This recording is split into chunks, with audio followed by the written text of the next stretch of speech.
our civilization is being sacrificed for the opportunity of a very small number of people.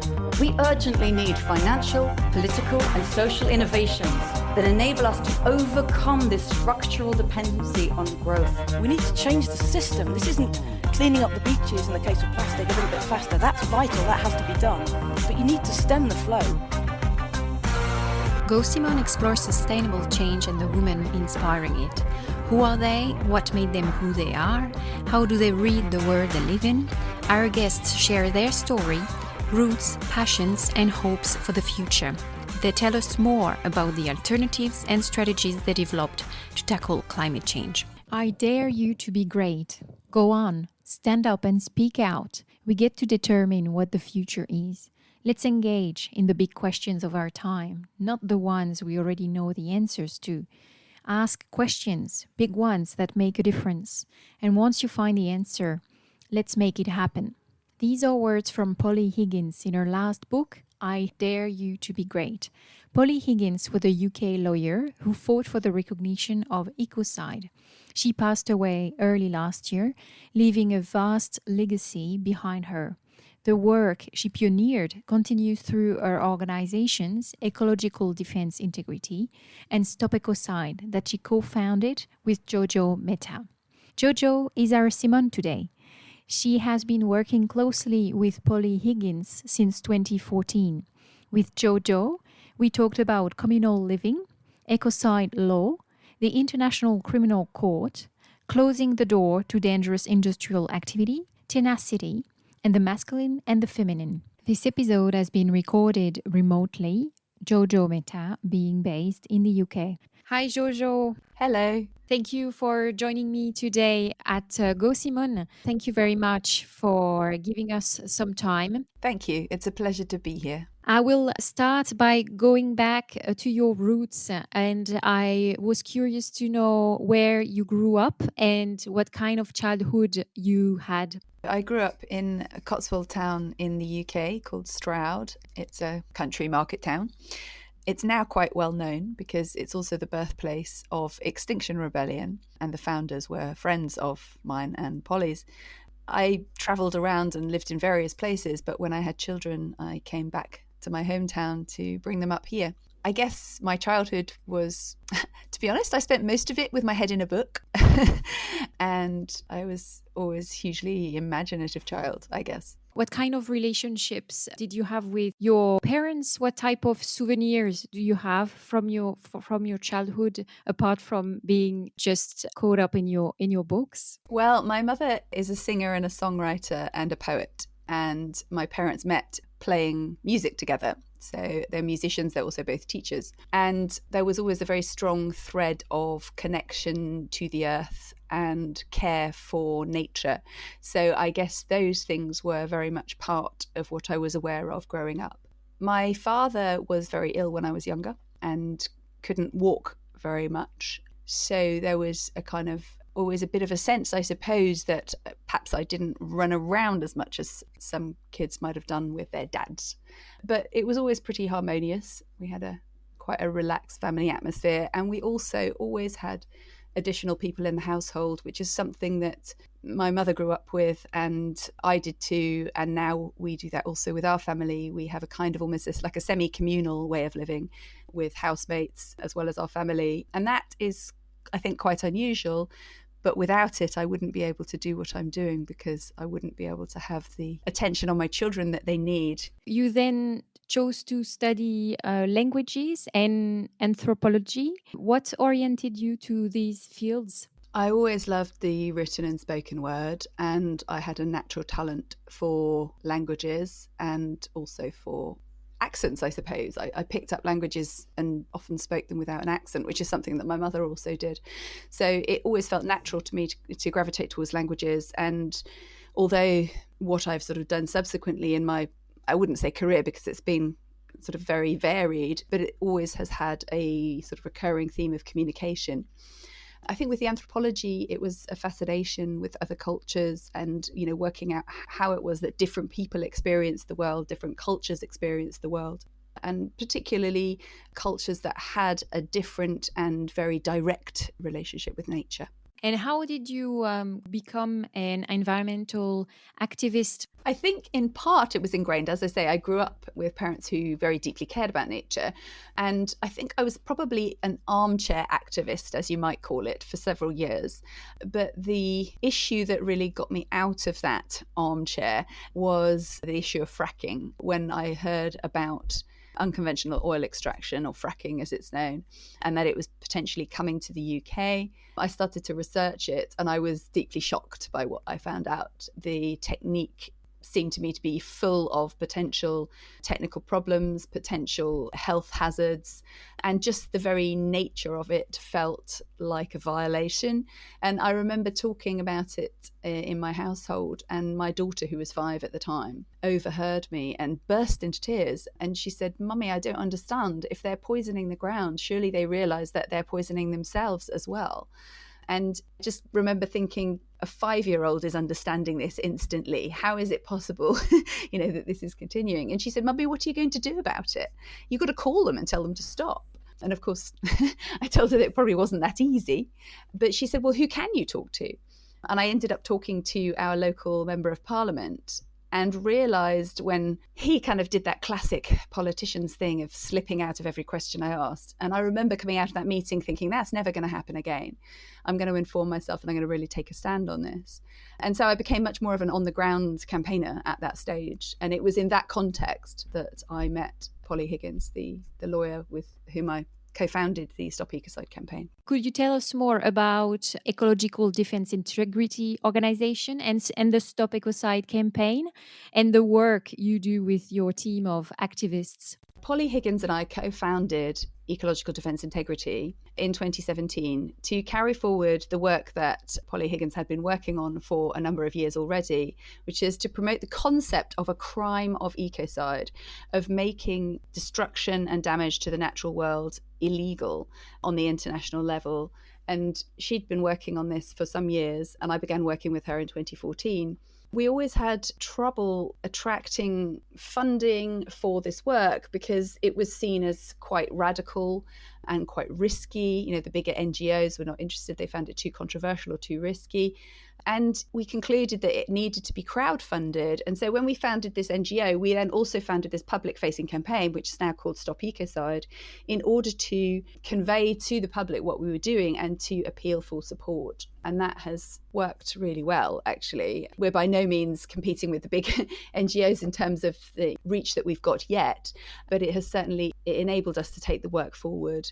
And it's quite unusual, actually. It's not common to find effectively a sort of legal advocacy work that is supported by a public campaign in this way. What are the main barriers, the main challenges you face in making ecocide law recognized as a crime? The biggest barrier until the last year or so was people's understanding of environmental damage and how that sat in the legal framework that we operate in. So most people, although they intuitively feel that mass damage and destruction to the earth is criminal, they don't know that in most places in the world it's not a crime.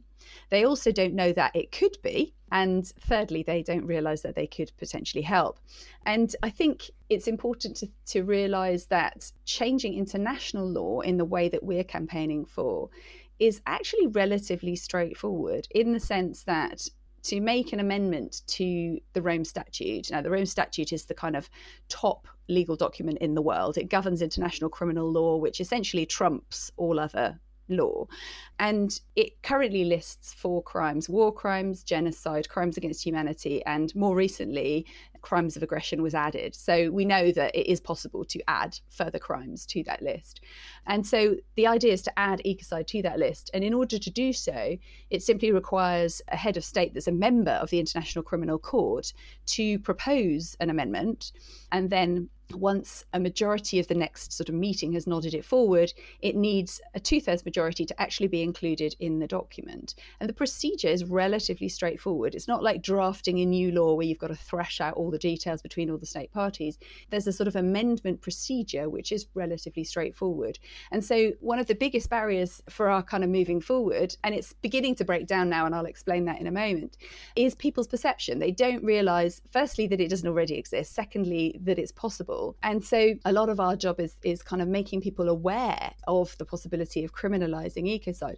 And actually, we don't feel that we need to convert anybody. Effectively, we're simply aiming to reach those who are already in the space of wanting to protect the earth, because when we speak to those people, we quite often see what for us is, it's like a light bulb moment where people go, oh my God, there is something that can be done about this. And I think that the important thing with ecocide as a crime is recognizing that it completely sort of changed the practices that we're seeing in the corporate world in a way that nothing currently does. So we're seeing a lot of climate litigation, for example, across the world, civil cases. We've seen a lot of civil cases increasing around the world around climate and around environmental negligence. And those create a lot of useful evidence. They create a lot of useful publicity and raising of awareness. What they tend not to have quite the power to do is to actually change practice.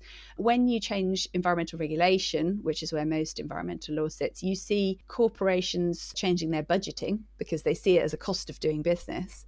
Whereas if you criminalize something, they actually start to see it as something that's much, much more risky for them to do, because potentially they could personally be held criminally liable, prosecutable for instigating actions that cause mass damage to ecosystems. And that's very different from the civil arena. I'll give you an example. The head of Siemens, big German company that you'll no doubt have heard of, spoke earlier this year, last month, about how they weren't going to pull out of their involvement in, I think it's signalling, something to do with the Adani mine in Australia, because their bottom line for them is that their legal obligation is to shareholders, so long as what is being engaged in is lawful. Now that's the key point, because the damaging practices are lawful. That company doesn't have the legal ability to say to its shareholders, we can't do this. Whereas once you make damage and destruction to nature illegal, it drops below that line where, for example, killing people already sits. I mean, that CEO doesn't have to say, we're going to go about our business without killing people, because it's absolutely assumed that that is the case, because that's unlawful. So you can see the power of actually criminalizing destruction of nature. And we've seen a massive victory this week with the Heathrow third runway ruled illegal over climate change. So the appeal court has said that the decision to give the go-ahead was not consistent with the Paris Agreement. I imagine this is a very positive sign for the Ecocide movement. Do you feel that way? Absolutely. It's a very, very key judgment. Apart from anything else, it's the first time that we've seen the Paris Agreement used in a way that has the potential to actually enforce behavior. Because one of the issues with climate negotiations generally, I mean, we've had 25 years of them, and we have not seen significant changes in corporate practice. And part of the reason for that is that the targets are not binding and enforceable in a way that, say, criminal law is. But what this is showing is that agreement can be used to hold governments to account, at least to a certain degree. I mean, this decision doesn't effectively forbid the development of Heathrow Airport, but what it does do is it makes it incredibly difficult. It means that they would have to prove that the way that they were going to expand it was going to be somehow in line with the climate agreements and so on. So that is a massive step, and it shows a real kind of a beginning of a turning of the tide, I would say. And we're starting to see that over the last few months, but even over the last few weeks, with big banks changing their policies about how much they invest in fossil fuels, or whether they invest in certain aspects of fossil fuel extraction. And all of that is hugely encouraging and shows that there is a kind of sea change in the way people are seeing corporate practice. And I mean, I would say that there's been a massive shift over the last year, which is largely attributable to Greta Thunberg and the climate strikers, and also to Extinction Rebellion, for raising the alarm in a way that means that your average person on the street is now conscious of climate and environmental damage in a way that they were not a year ago. And that's made a huge difference to us, because while we've sort of been sitting here for years saying ecocide should be criminalised, almost feeling like the kids at the back of the classroom kind of going, over here, over here. And even people that we'd previously discussed this with are only now actually able to hear what we're saying. So that has made a huge difference. It's really opened up that conversation. And one other thing that, and actually a really key thing for us, was a development that took place at the International Criminal Court's annual assembly in December 2019, so just a couple of months ago, where two of the small island states that we've been working with actually stepped up in the assembly and in their official government statements called for serious consideration of the addition of ecocide to the Rome Statute. So that means that the conversation is now, for the first time in 50 years, it's now on a state level. So that's really sort of stepped up a pace. So things are really speeding up, which is very encouraging. Stop Ecocide has created also synergies with the Extinction Rebellion movement, you were saying.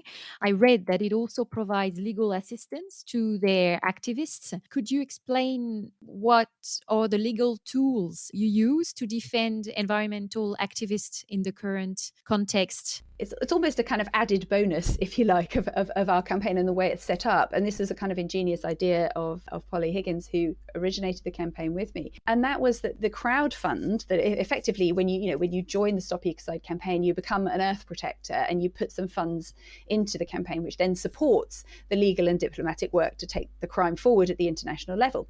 But what you're also doing when you do that is you're actually signing a document, because the fund on which the campaign is based is actually based on a legal document. And I mean, it's not a document that obliges you to in any way whatsoever, but what it does do is it makes a statement. It says that you believe that mass damage and destruction should be a crime and that you're standing for the protection of the earth. And that document is individually logged when you sign up. So for activists, that gives you an extra sort of string to your bow, or a supplement to your defence in court if you're arrested for the kinds of criminal offences that are ascribed to activists, like, for example, trespass or obstruction of the road or these kinds of things. And sometimes criminal damage, those sorts of things.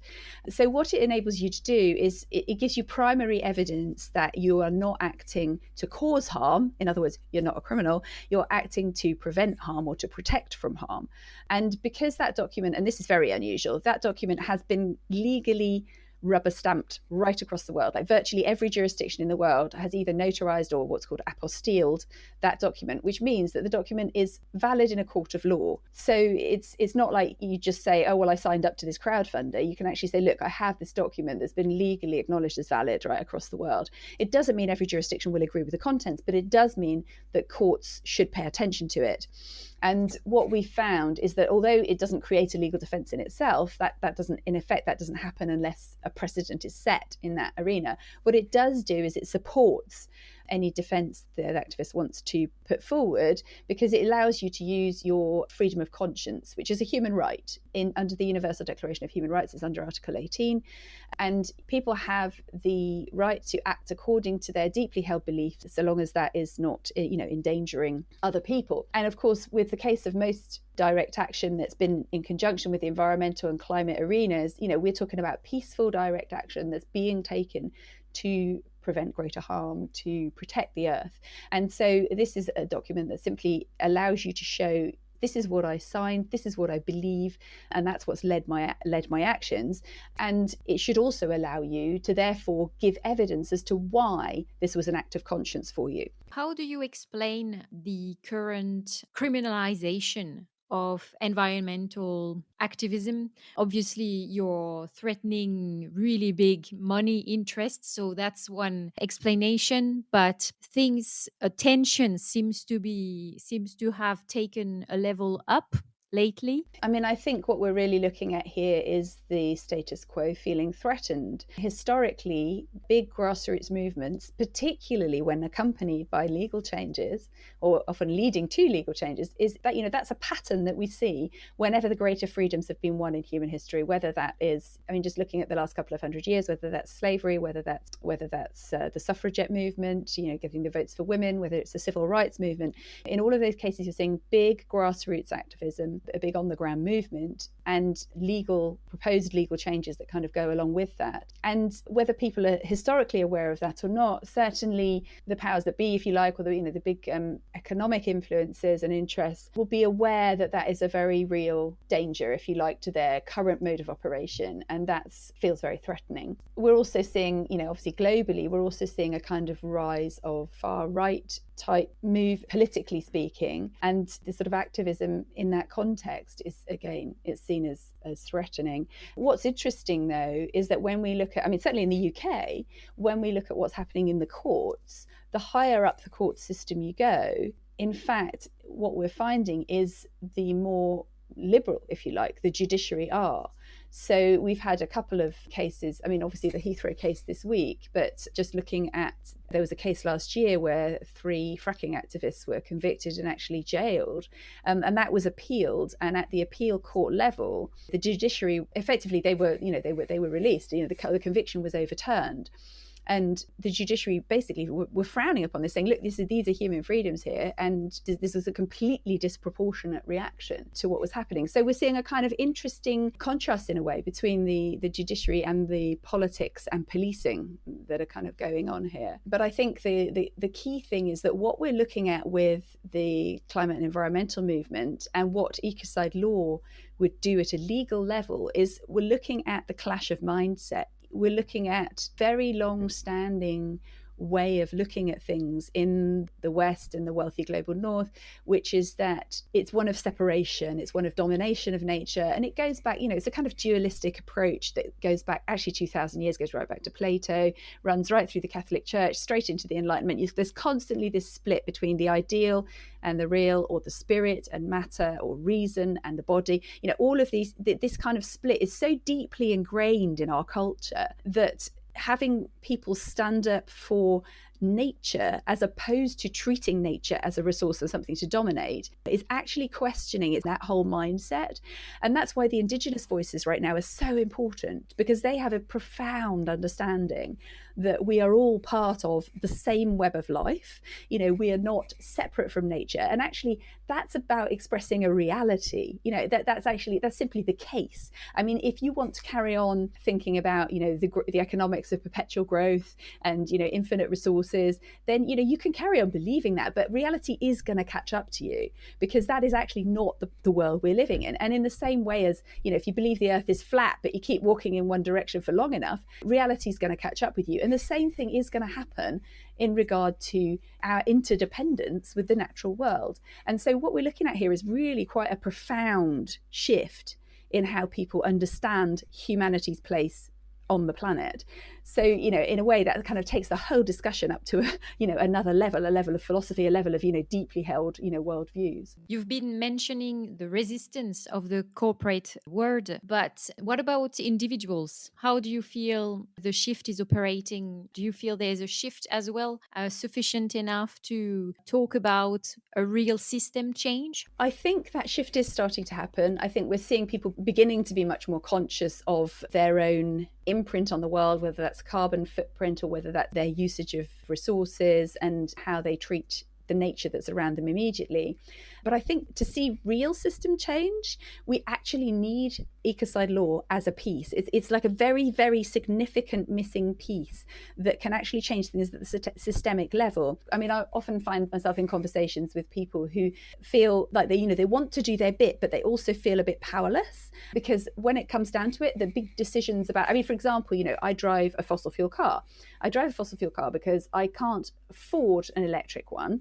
And the choices that are offered to me by politicians and big industry are basically fossil fuel cars for anybody that is not within a certain income bracket. And also, of course, then when you look at the origins of how electric cars are made, there are problems there too. So, you are looking at the kind of decisions and policies at the top level that people feel a bit powerless to change. And that is where something like Ecocide law comes in. Because unlike, say, climate negotiations, where those with the most sponsorship and, the biggest number of delegates, potentially have the loudest voices and so on, there's a whole kind of historical power balance thing going on there. Whereas with the law, and particularly at the International Criminal Court, where it is a one state, one vote situation, we're looking at the potential of changing international criminal law, even without the big economies being involved, because potentially the smaller states could actually carry this forward. And that systemic change makes a huge difference. I think probably the best way to think about that is, can you imagine campaigning for social justice or human rights or engaging in peacekeeping if it wasn't a crime to commit murder? Because that's what's happening in the environmental arena at the moment. there is not a foundation stone of it is really, it is profoundly wrong to seriously damage nature. That isn't yet in place criminally. And so all of the campaigning for environmental justice, conservation, rights of nature, all of that, which is fantastic work, is missing this foundation piece. And that's really where we come in. That's where ecocide law comes in.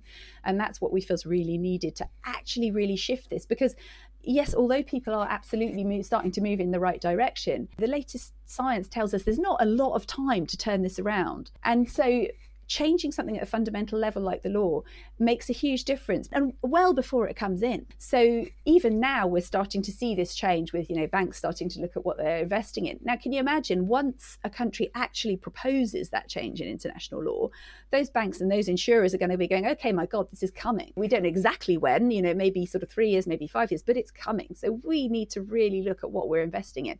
And then you're going to start seeing quite a fast shift. Following up on what you say about the International Criminal Court in The Hague, some say this would have a limited impact to recognize ecocide as a crime. For example, they say that the court is often criticized for its ineffectiveness, its slow pace, and that also some major polluters like the US are not a state party. What are your views on these limits? That's very well justified, that criticism, in the sense that, in fact, somebody I think said the International Criminal Court never misses an opportunity to miss an opportunity. And it does have a reputation of not being hugely effective in the world in regard to the crimes that it currently covers, which are, as I said, war crimes, genocide, crimes against humanity, these atrocity crimes. And it's only taken, I think, 45 maybe prosecutions over its life since 2002, so that would seem quite minimal.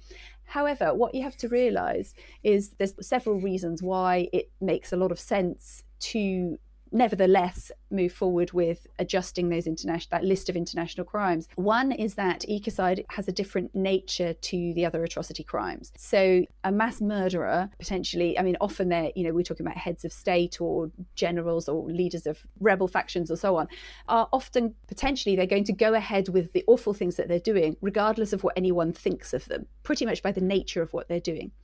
Now, with ecocide, it's not like that, because ecocide is largely a corporate crime, and corporations care very much what people think about them. They actually depend entirely on public confidence for their share value and so on. And so no CEO wants to be listed alongside a mass murderer in terms of the bracket in which people think of them. So there's an effectiveness and a deterrent effect with that, regardless of which individual countries sign up, because conceptually, that's what changes once ecocide becomes a crime. So that's extremely powerful. The second thing is that, practically speaking, once ecocide is actually on the statute, the principles of universal jurisdiction can be applied. So in a sense, even if a country has not signed up or ratified, if you like, that amendment, or isn't a state party, like, for example, America, people can still be prosecuted, people can still be arrested and prosecuted under international law if it's considered that the crime is serious enough. I'll give you a simple example. General Pinochet was arrested in the UK in the late 90s, just after the Rome Statute came into effect. And he sort of argued that Chile wasn't subject to the laws that were being applied. And the UK Supreme Court, where he was arrested, the UK said, but we're subscribed to this, and you're in our territory, so we're arresting you. So there is much greater and broader enforceability than is necessarily implied by the exact number of people that ratify the new crime. I think also there are some political reasons why it makes sense to move forward at the ICC.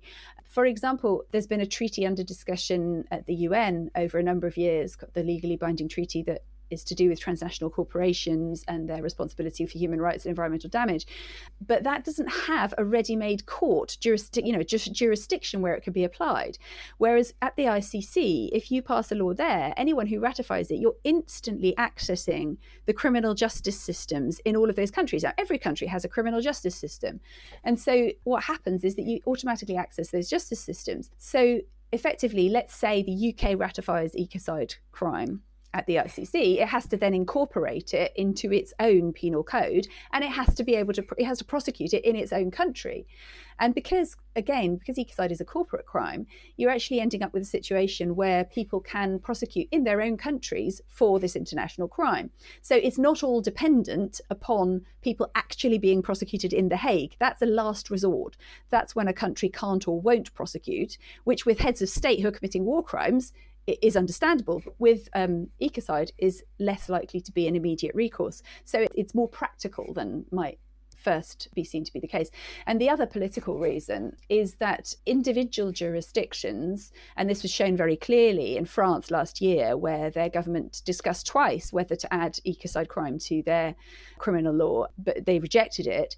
But President Macron in January this year said, we think this should be advanced at the international level. And what that shows is that individual jurisdictions consider it very risky. Individual governments consider it risky because they feel potentially that it will put them at an economic disadvantage, all of these kind of things. Whereas moving forward at the international level, there's the immediate understanding that for this to go through, it requires a whole bunch of nations to do it. And therefore, there's a kind of safety in numbers. The political risk is reduced. And at the same time, it allows countries to move in response to the urgency of the situation that we're in and to be seen to be doing that. So there are political reasons as well why it's really important to move forward at the ICC. Obviously, you don't have a crystal ball, but when do you think ecocide as a crime will be recognized? Procedurally speaking, a proposal could, in theory, be made this year, but we think that would be pretty fast, given that it's only really just surfaced in terms of people's understanding of what it might be. So perhaps more likely might be, if we can gather the state support in time, is that potentially a proposal could be made as early as next year. And then the process for actually amending can take some time. And with crimes of aggression, it actually took 7 years. We think that with ecocide, it's likely to happen quite a lot faster because of what is actually happening globally and because of people's awareness of what's happening globally. So once it's been sort of accepted as admissible, that yes, this is something that the state parties can discuss, what is most likely a sort of review conference, which would then be organised within a couple of years of that. And what you'd want to come out with from that is your 2/3 consensus, or your 2/3 majority rather, on actually adding it into the statute. So I suppose a very optimistic time frame might be 3 years, a more realistic one might be 5. It's difficult to know exactly, but what I can say is that where we are now compared to a year ago is way ahead of what we expected. And that is because the global conversation is moving so fast at the moment. So we're optimistic that this can actually move forward possibly faster than people are expecting. It's already moving faster than we were expecting, so that effectively we are in this quite interesting position of being sort of further down the road than people realise towards a goal that a lot of people still don't yet know exists. So, we're kind of ahead of ourselves almost, which is great. And it's wonderful to see that the conversation has now moved onto a state level, because that means that effectively our advocacy work becomes that much more credible and that much more effective. So that's great. What would be the immediate consequences of ecocide being recognized? Would there be cascade effects immediately as to corporate activities? Absolutely. In fact, I would go further than that. I would say that the cascade effect on corporate activities will happen quite a long time before it comes into effect, before it becomes recognised, because nobody's going to want to wait to get prosecuted when it comes in.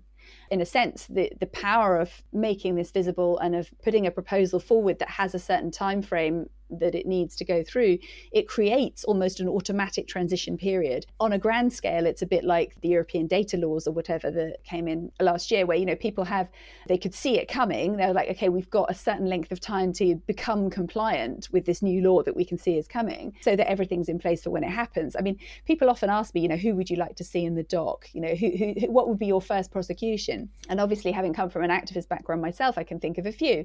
But in our ideal world, we actually wouldn't want to see anybody in the dock. What we would want to see is the practices actually actively changing, so that those laws are actually being adhered to, so that those CEOs who are now saying our first obligation is to our shareholders will still be saying that, but their obligation to their shareholders will have changed, because the bottom line will have changed. They won't only not be allowed to go around killing people to conduct their business, they will also have to look after the environment while conducting their business and not create mass damage and destruction. So that's the trajectory that we envisage. And actually, we're already starting to see it happen, as I say, with the Heathrow judgment, with JP Morgan changing what they're investing in, Goldman Sachs a bit further back. It's already starting to change. At the beginning, you said you were carrying on the work started by Polly Higgins. I'd like to touch on your relationship with her. My first question is, how is it to continue the fight without her? And also, what did you learn from working closely with her, I think, since 2014? It's been a most extraordinary year. So to take your first question first about what it's like to continue that without her. When Polly got ill, I mean, as you may know, she died of a very rapid and aggressive cancer. This time last year, it was less than a year ago, in fact, that she was diagnosed with this very fast spreading cancer, and she was given 6 weeks, and she didn't even quite make the 6 weeks. And Polly had over the years become a real figurehead for this concept of ecocide crime and had a following of many thousands across the world. And when people heard about her illness, there was a real kind of inpouring of, love and support, but also shock and upset and so on. And a lot of people saying, how will this work continue without Polly? And what was extraordinary was that actually when she passed away, there was this incredible upsurge of support. I mean, I was her closest colleague and friend at the time she died, and we'd worked together closely for 4 years.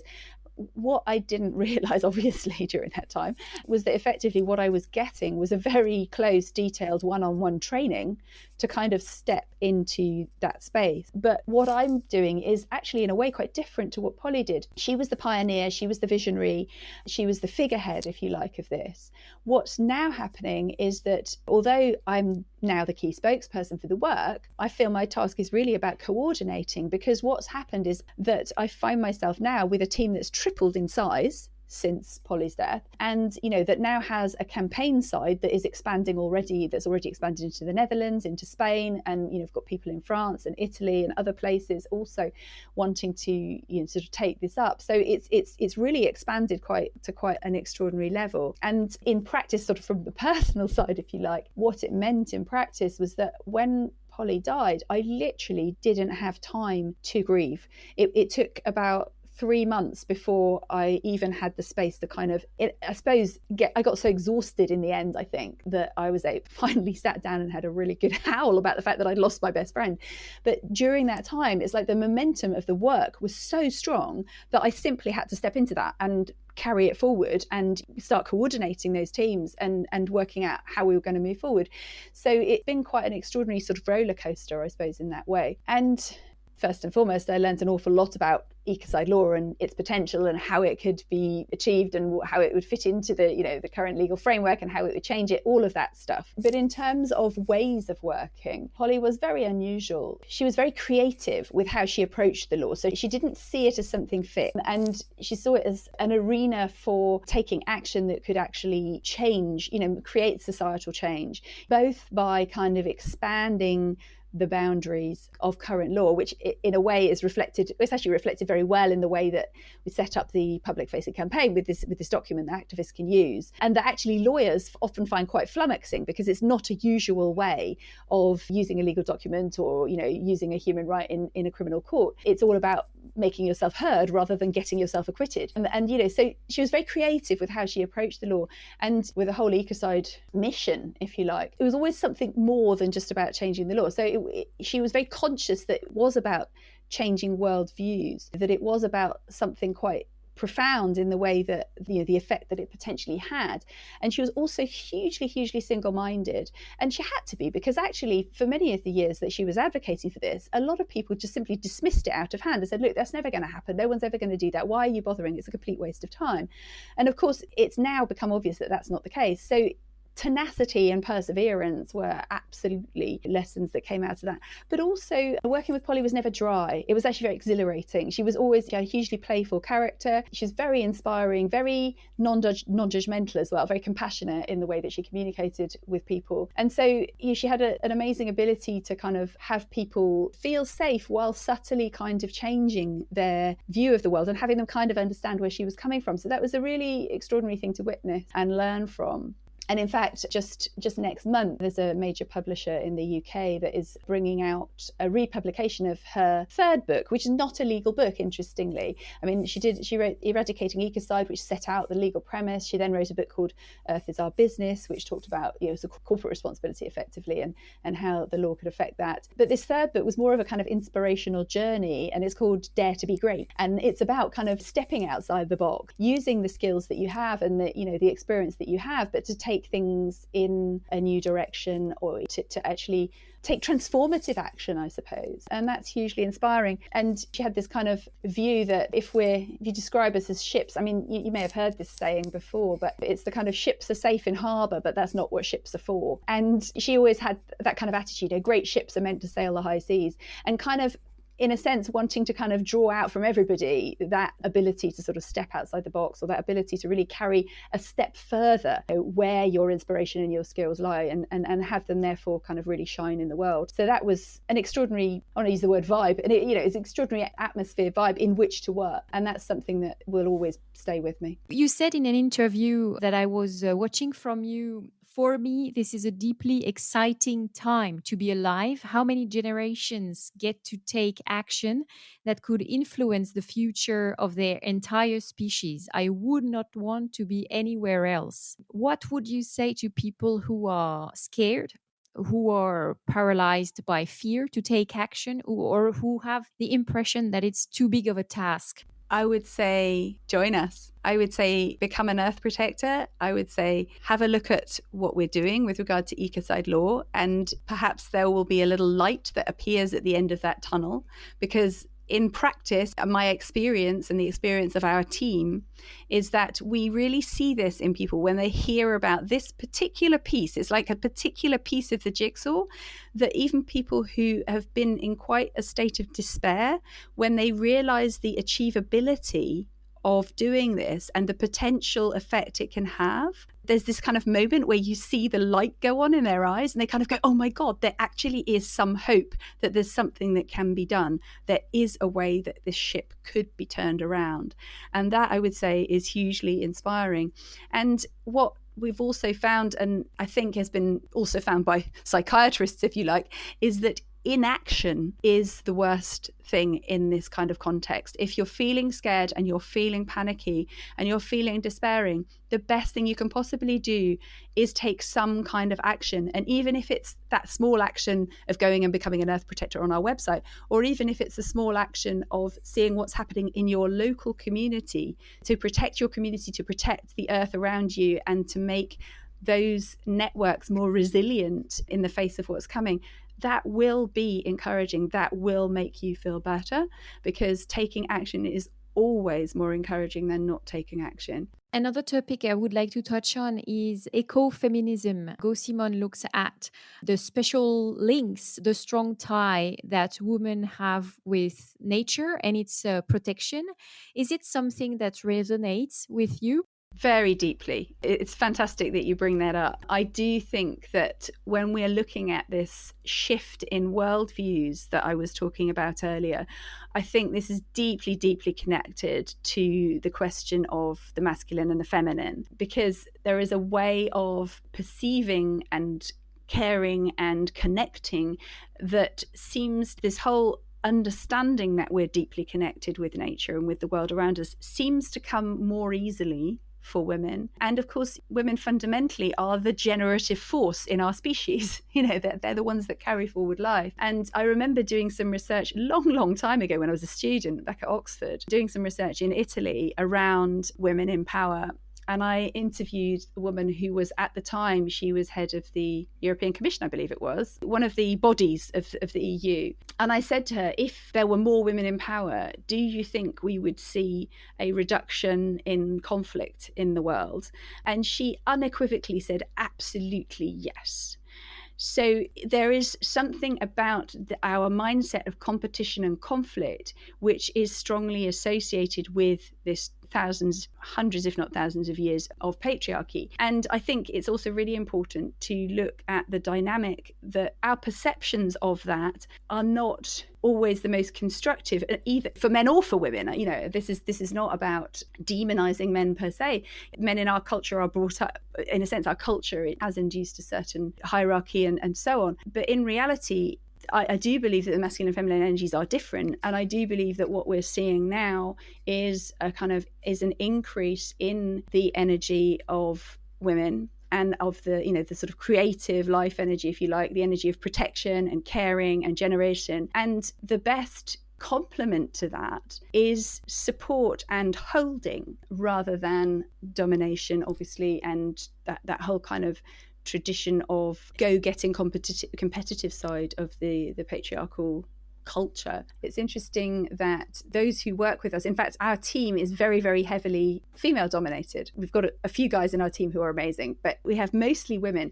And what Polly and I found over the years is that those who really got what we were doing and who really were prepared to kind of throw themselves into it tended to be women. And there's something about sort of being connected with a question or playing a game, if you like, that's so big that the way that egos can potentially get in the way and people's personal baggage can get in the way, you realize that actually if we're going to kind of get bigger than the problem that we're looking at, expand our kind of remit in terms of how we perceive things, then we have to leave that individualistic ego to one side, while at the same time acknowledging that we each have our own gifts to bring. There is something very feminine about the networked, connected, decentralized way that this new culture of environmental activism around the world and awareness is happening. And that feels to me to be very feminine. Do you happen to face sexism while defending your ideas? We had a bit of that, I mean, over the years, but actually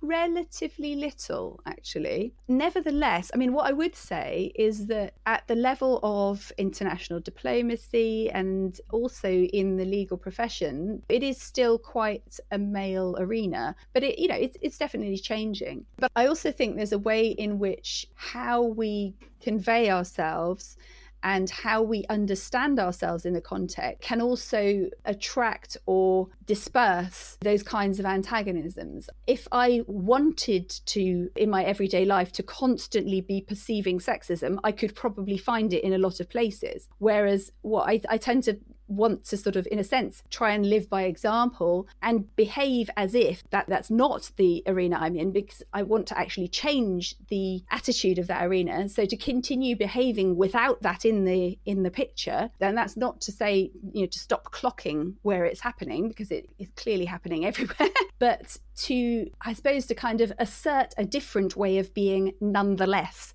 in order to, hopefully, actually attract that different way of being as well. I've shared with you prior to this interview 2 press articles. The first article was about JP Morgan leaked report on climate change. It acknowledged that the human race was facing a risk of extinction. And yesterday, they've announced that they were pulling out from some oil and gas projects. You said that they were starting to operate a shift. Do you think this will continue? Absolutely. I believe it has to. I mean, we're now at the stage where it's such common knowledge that we are in a moment of crisis, that those corporations that refuse to acknowledge that and to act in accordance will ultimately not survive. However, it does, again, I would say that without Ecocide law in place, it's difficult to see whether to imagine that this could happen fast enough. So again, we would say that, Ecocide law is a really key missing piece that needs to be put in place in order to really galvanize those companies who are starting to make that change, but who need to move an awful lot faster. And of course, all of those who are not yet actually taking those steps. The second article was from the BBC, and it was education on climate change in schools. What do you think of that? Do you feel it's still very much needed to educate the kids about climate change? It seems the contrary around, like kids seem to educate adults with the school strike movement. With the urgency we are in, do you feel it's important to start educating the kids on climate change? I think it's absolutely important, but I think that there's a kind of, again, there's a bit of a shift in the mindset of how we need to be approaching education that is really required, because you could take your school exams right now, and in 10, 20 years time, who knows whether that will be worth anything whatsoever in the world we're going to be living in. So for me, the big shift in education needs to be towards encouraging resilience, resourcefulness, imagination, and the abilities to apply practical knowledge to the world around us, and also to the ability to connect with other people. Those people who are imaginative, resourceful, confident, and practical, they're the ones who are going to be taking this world forward. And so, and I'm big as a mother here, and I have my daughters in secondary school in the UK. My son's actually home educated, but it's those qualities that I'm interested in as far as my school is concerned. So when they say to me, your daughter's missed a test, I'm like, who cares? That's absolutely not important in the context of all of this. So it's interesting, they're still being taught the same kinds of things I was being taught, not completely, but in large parts. So there's a kind of quite a systemic attitude change that I think is needed in education, that is not just to do with what lessons we put on the curriculum about, let's tell them about climate change. It's actually more profound. And that does bring me to another aspect of our work that I haven't mentioned yet, which is actually quite important, because we actually have three aspects. So one is the legal and diplomatic work, which is our NGO, Ecological Defence Integrity. Then we have the public-facing awareness raising, so that's the Stop Ecocide campaign. But we also have a kind of a movement building side, which is called Earth Protector Communities, because when people sign up to our campaign, they're signing up as Earth Protectors. We're looking at pilot scheme, which is actually already in motion here at present in my hometown, and there are other towns wanting to join, of Earth Protector Communities. So my town of Stroud is part of a pilot scheme to become an Earth Protector town. And there are a couple of other towns in the UK, and now inquiries coming from abroad as well. We have 5 Earth Protector schools preparing to approach the way that they do things in a way that will protect the earth. We've got several Earth Protector businesses coming under this pilot scheme, and Earth Protector colleges as well. And so, this is a way of looking at it. We're actually developing a model that's potentially replicable at individual, community and business levels to actually approach, how do we head towards a world that is collaborative? How do we head towards a world that's culture that is regenerative? That isn't just about, so in education, it's not just about passing down information. It's actually about how do we interact with each other and with the world in a way that's positive and in a way that supports life and doesn't damage our planet. And so looking at, if you were a town, for example, you might be looking at management, procurement, infrastructure, education, all of these things. It's like, how do we start behaving as if a law of ecocide were actually coming into place, which it will. So it's a kind of whole regenerative side of things that we're really, really starting to take off over here, and we're just wanting that to sort of grow over the next years. And it is about collaborating with all those kind of campaigns and NGOs and charities that are all in this space, but needing to really collaborate and work together. Because the way we see it, the whole Ecocide law mission is not in competition with any of these other environmental things. Not like I want to preserve trees or I want to save animals. It's like, if this law is in place, it will support absolutely all of those. So it does feel like a kind of there's some kind of fundamental or umbrella nature of it, or something, connective nature of it. And so to come back to education, I really feel that there's this kind of what our children need to be, and most likely would find it more fun as well than, your average history test, is to actually look at how do we creatively collaborate in a very, very fast changing world. And it's interesting because I found that for the business side of things, as well as the educational side, people are quite interested in this whole idea of being, an Earth Protector business, for example, because one of the things that I've been asked sometimes in interviews is, how will this transition happen? Where are the models for this to work? And that's exactly what we're wanting to evolve here, is a network of models, of people who are prepared to sort of take up this challenge, if you like, in different contexts, both across the UK, but also globally, so that when businesses are sort of saying, well, how on earth are we supposed to go about this? That there's actually a network of businesses, of communities to point to say, look, these people are leading the way. This is actually something that is on the ground possible. I was wondering if you had a book recommendation, a film, a cultural reference you would like to share with our listeners, something that inspired you. Well, I mean, I'd say two things. One, of course, I'd be crazy not to say, go and look up the new republication of Polly's book, Dare to be Great, that's coming out, because that's very inspiring in and of itself. For me personally, last year I read a fantastic book by a chap called Jeremy Lent, which is called The Patterning Instinct. And I found that a wonderful overview and insightful kind of summary, very big picture summary of how we have ended up where we are and what we can potentially do about it. And it's to do with how humans perceive the world. And it's a real sort of grand sweep across human history. And I found that very inspiring. Thank you very much, Jojo, for your words and your time with us today. Thank you for having me on the show. Thank you for listening. I hope you liked this conversation with Jojo. If you would like to support Stop Ecocide and become an Earth protector, check the organization website stopecocide.earth. All the references mentioned in this episode can be found on gosimon.org. See you in 2 weeks.